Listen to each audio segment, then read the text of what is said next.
Hello guys. So welcome back to my channel again. So आज 15 अगस्त है तो मैंने सोचा एक और वीडियो बनाते हैं जिसमें कि थोड़ा प्रधानमंत्री जी से रिलेटेड स्पीच का के बारे में बात करते हैं। तो मतलब मुझे ये जानना था कि उन्होंने क्या-क्या अनाउंसमेंट करी हैं और आप लोगों को बताना था कि आज की स्पीच में उन्होंने क्या-क्या अनाउंसमेंट करी हैं जो कि फ्यूचर के लिए, कंट्री के लिए, यूथ के लिए और पॉपुलेशन के लिए, लोगों के लिए बेनिफिशियल हैं। सो मैंने सोचा आप लोगों को ये इन्फॉर्मेशन कहीं से ला के दिया जाए, तो फिर मैंने सोचा कि सेकेंड वीडियो बनाते हैं। और आज स्पेशल डे है तो दूसरा वीडियो बनता है।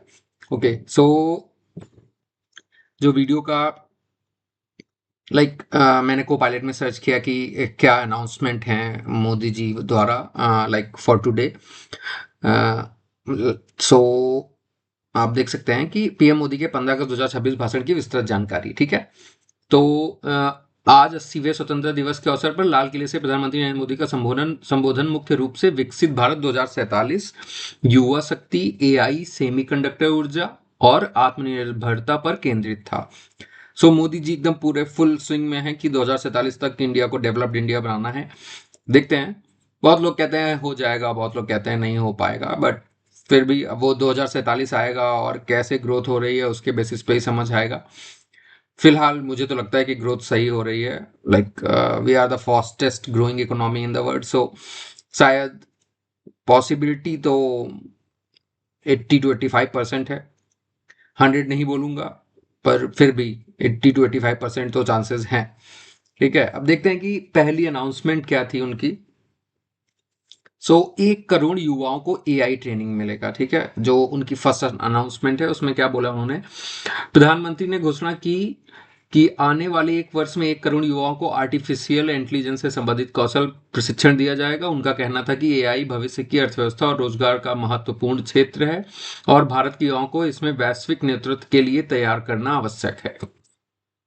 इसका उद्देश्य एआई आधारित नौकरियों के लिए युवाओं को तैयार करना, भारत को वैश्विक टेक्नोलॉजी हब बनाना, भविष्य की डिजिटल अर्थव्यवस्था में प्रतिस्पर्धा बढ़ाना।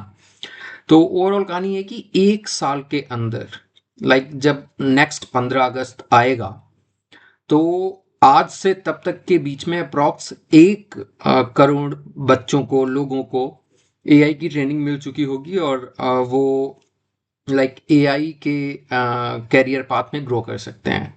ठीक है, तो आई कैन से कि हाँ एक अच्छा इनिशिएटिव है। एआई का मार्केट, एआई ने ऐसे ही सारी मार्केट कैप्चर कर रखी है, तो एआई के बारे में लोगों को जितना इन्फॉर्मेशन होगी वो जितना उससे जुड़े रहेंगे उनके ग्रोथ के लिए उतना अच्छा है। तो जो फर्स्ट अनाउंसमेंट है वो तो काफ़ी अच्छी रही। ठीक है, अब दूसरा अनाउंसमेंट है मुफ्त ऑनलाइन कोचिंग। सरकार प्रतियोगी परीक्षाओं की तैयारी करने वाले छात्रों के लिए फ्री ऑनलाइन कोचिंग उपलब्ध कराएगी। पीएम मोदी ने कहा कि महंगी कोचिंग गरीब और मध्यम वर्ग के परिवारों पर बोझ बन रही है। ग्रामीण छात्रों को बेहतर अवसर, यूपीएससी, ट्रिपल एससी, बैंकिंग और अन्य परीक्षाओं की तैयारी में सहायता, शिक्षा में समान अवसरों को बढ़ावा। ये जो दूसरा मुफ्त ऑनलाइन कोचिंग है ये भी काफ़ी हद तक बहुत सही है, क्योंकि आ, आपने सुना होगा कोचिंग माफिया। कोचिंग माफिया का बहुत आजकल बोलबाला है।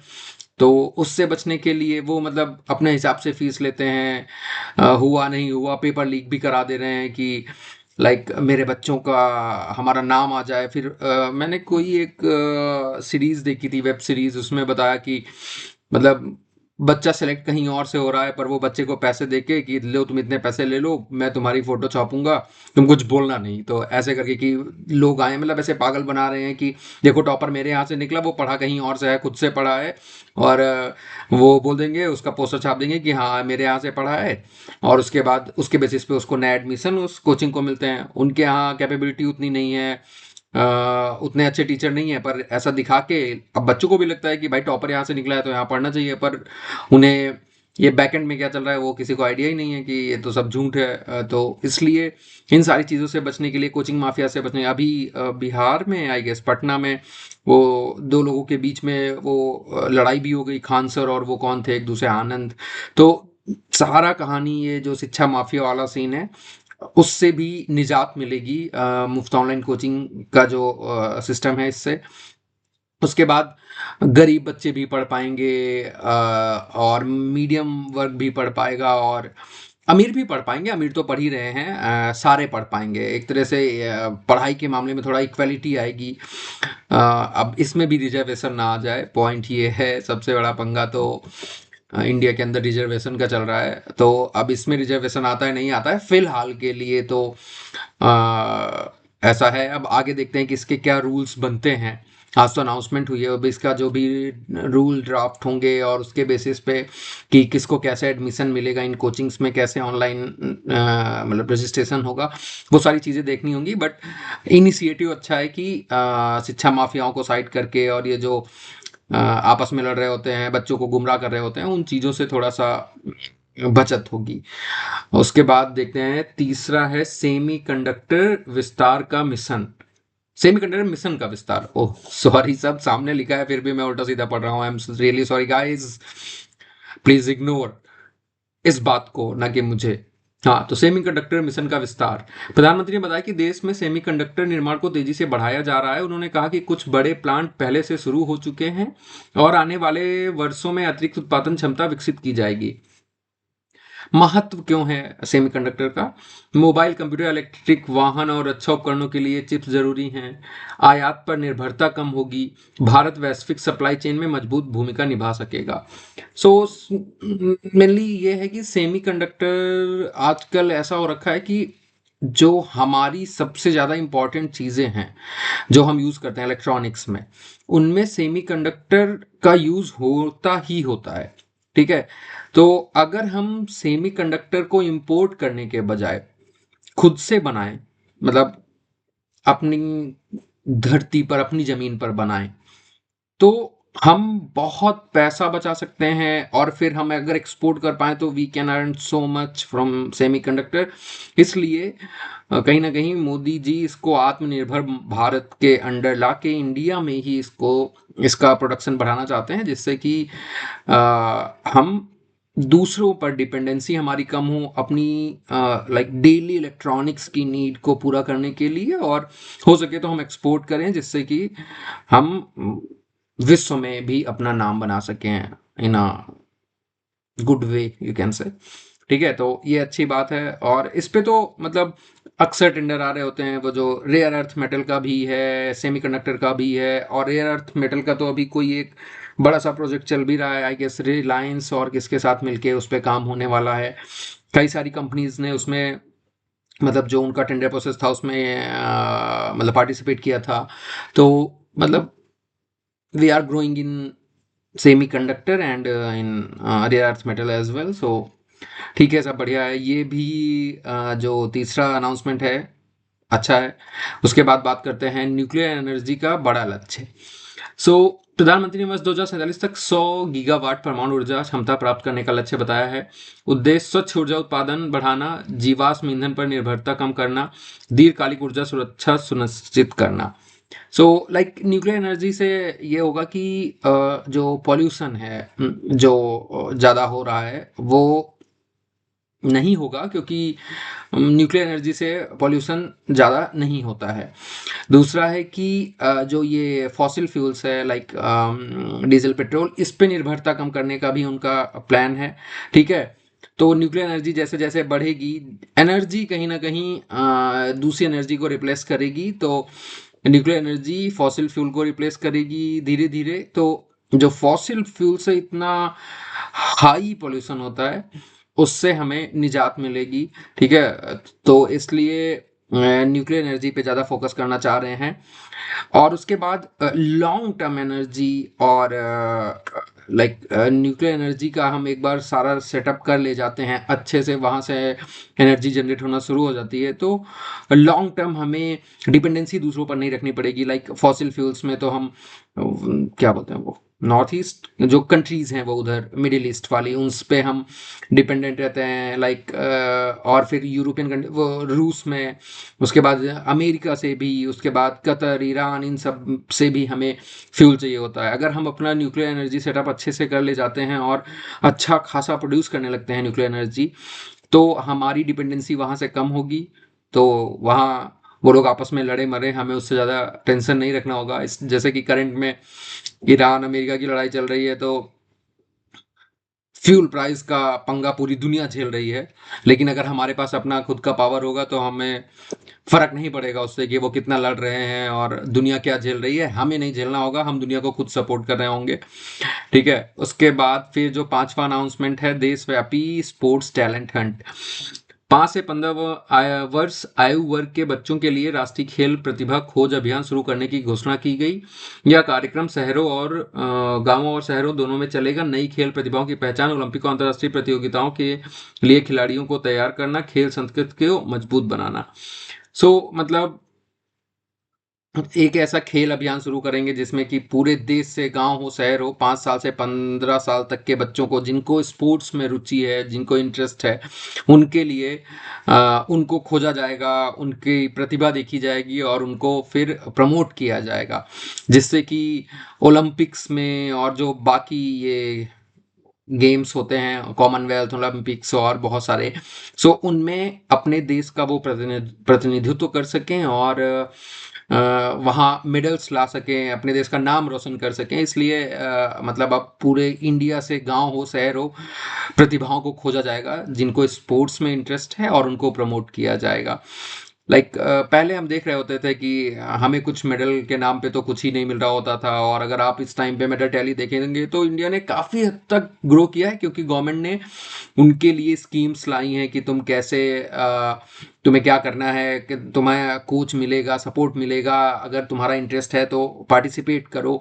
वो सारी चीज़ें करी हैं, तो मेडल टैली में हम ठीक ठीक ठाक रैंक, या फिर इन कंपैरिजन टू पहले वाली गवर्नमेंट के से, तो हम काफ़ी ठीक ठाक रैंक लेके आने लगे हैं।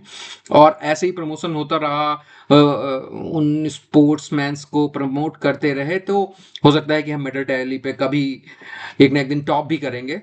सो देखते हैं कब करेंगे, पर करेंगे। अगर गवर्नमेंट इतना इनिशिएटिव ले रही है कि इसको प्रमोट करना है, अच्छे से करना है, तो फिर बहुत लोग हैं जिनको इंटरेस्ट है स्पोर्ट्स में, बस खोज के लाने की बात है। और उसके लिए ये जो इन्होंने ये अभियान शुरू किया है, इससे जरूर ही खोज के ला पाएंगे।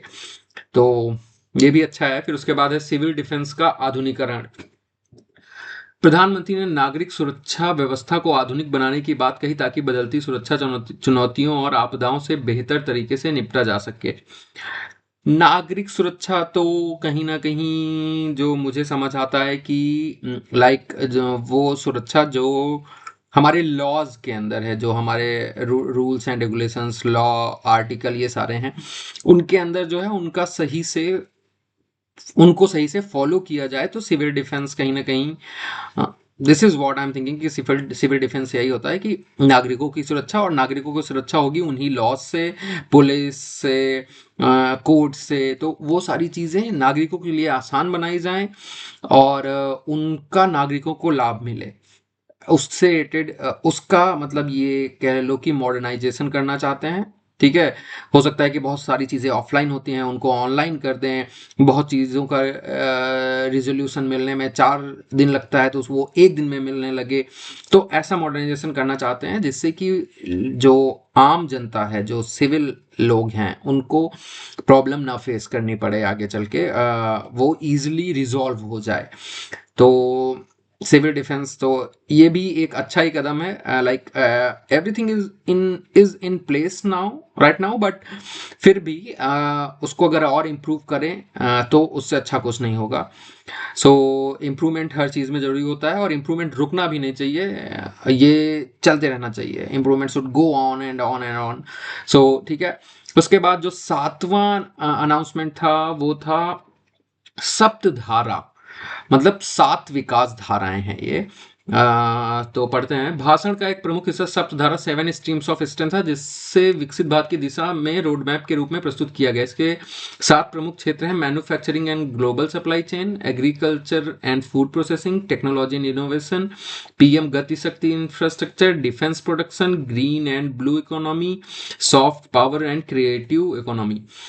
इसका मतलब ये हुआ कि सप्तधारा में वो 7 ऐसी चीजें लेके आए हैं जो कि इंडिया को डेवलप्ड इंडिया बनाने में हेल्प करेंगी बाई 2047, ठीक है, 2047 तक। तो लाइक पहला है जैसे कि manufacturing and global supply, manufacturing बढ़ानी है, एग्रीकल्चर और फूड प्रोसेसिंग में ग्रो करना है, टेक्नोलॉजी और इनोवेशन में ग्रोथ करना है, PM Gati Shakti infrastructure, like infrastructure को ग्रोथ करना है, रोड रेलवेज ये सारा, डिफेंस प्रोडक्शन।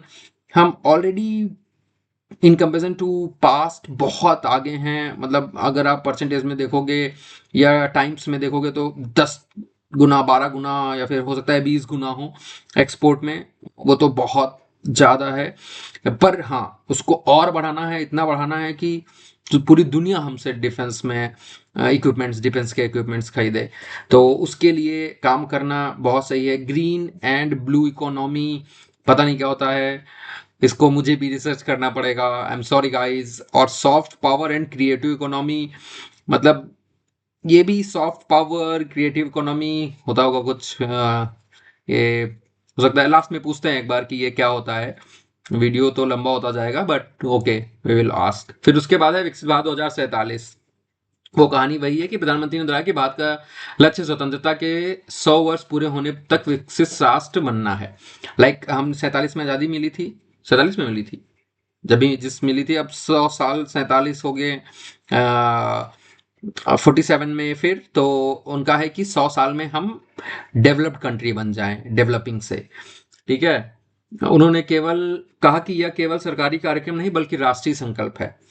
तो मतलब हाँ, ये कोई गवर्नमेंट काम नहीं है, कोई गवर्नमेंट बात नहीं है, ये है हर इंसान का संकल्प है कि 2047 तक हमको डेवलप्ड कंट्री बनना है, like America and other countries in Europe.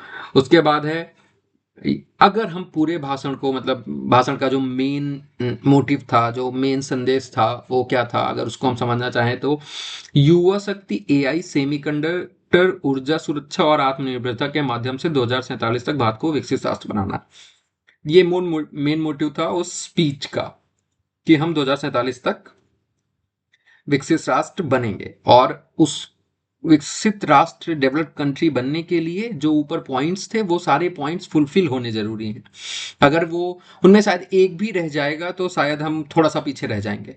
तो हमें as a citizen of India, या फिर या you can say as a citizen of India, या फिर जो लोग पावर में हैं उनके लिए भी, कि हमें उस हिसाब से चीज़ों को करना है आगे चल के, कि हम इन जो ऊपर सारे पॉइंट्स हैं उनको अचीव कर पाएं, ठीक है। तो उस हिसाब से कंट्रीब्यूट करना है कंट्री के लिए कि हम 2047 में ग्रो कर पाएं। उसके बाद फिर देखते हैं ग्रीन एंड ब्लू इकोनॉमी, पूछते हैं क्या होता है, व्हाट इज, शायद आप लोगों को पता होगा। ओ, ग्रीन इकोनॉमी हरित अर्थव्यवस्था है, पढ़ते हैं देखते हैं क्या बोलते हैं। सो ग्रीन इकोनॉमी, हरित व्यवस्था। ग्रीन इकोनॉमी का मतलब है ऐसी अर्थव्यवस्था जो प्रदूषण कम करे, नवीकरणीय ऊर्जा, सोलर, विंड, हाइड्रो को बढ़ावा दे, कार्बन उत्सर्जन कम करे, प्राकृतिक संसाधनों का टिकाऊ उपयोग करे, हरित पैदा करे, लाइक ग्रीन जॉब्स, हरित रोजगार पैदा करे, ठीक है। उदाहरण, सोलर पैनल लगाना, इलेक्ट्रिक वाहन बनाना और उपयोग करना, ग्रीन हाइड्रोजन उत्पादन, ऊर्जा दक्ष इमारतें, कचरे का रिसाइकलिंग कह सकते हैं। भारत में पीएम मोदी की सरकार ने national green hydrogen mission, solar energy expansion, EV adoption, net zero 2070 target जैसी कई पहले शुरू की है, ठीक है। ब्लू इकोनॉमी क्या होता है? ब्लू इकोनॉमी समुद्र और जल संसाधनों से जुड़ी अर्थव्यवस्था है, ठीक है। ब्लू से समझना चाहिए, आज ब्लू है पानी पानी। उसके बाद फिर इसका उद्देश्य है समुद्री संसाधनों का टिकाऊ उपयोग, समुद्री रोजगार बढ़ाना, समुद्री पारिस्थितिकी तंत्र की रक्षा, समुद्र आधारित व्यापार और ऊर्जा को बढ़ावा देना। उदाहरण है मत्स्य पालन, समुद्री पर्यटन, बंदरगाह और शिपिंग, समुद्री खनिज संसाधन, ऑफशोर विंड एनर्जी, समुद्री शैवाल खेती, ठीक है।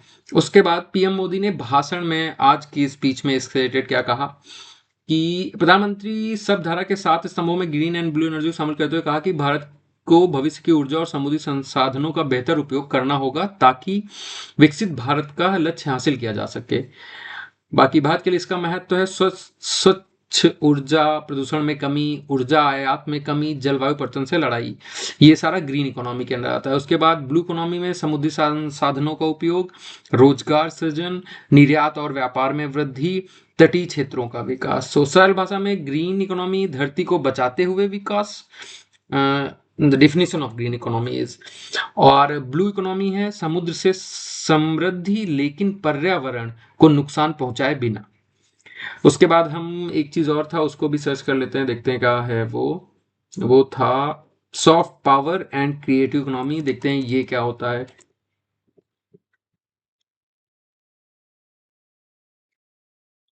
So soft power and creative economy क्या है? प्रधानमंत्री मोदी ने अपने स्वतंत्रता दिवस 2026 के 26 भाषण में सप्तधारा के 7 स्तंभों में soft power and creative economy को शामिल किया। इसका उद्देश्य भारत की सांस्कृतिक ताकत, रचनात्मक उद्योगों और वैश्विक प्रभाव को आर्थिक विकास का प्रमुख स्रोत बनाता है।